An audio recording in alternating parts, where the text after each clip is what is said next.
Alright, testing out our cantilever design for the 77 Celica. So we got one of the bell cranks made up. It's got bearings in it.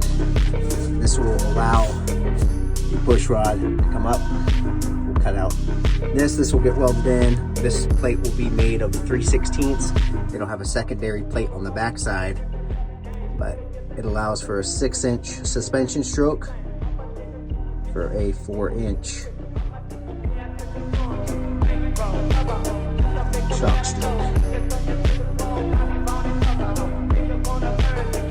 Obviously, the coil spring can be on here, but we'll be able to make our adjustments as needed.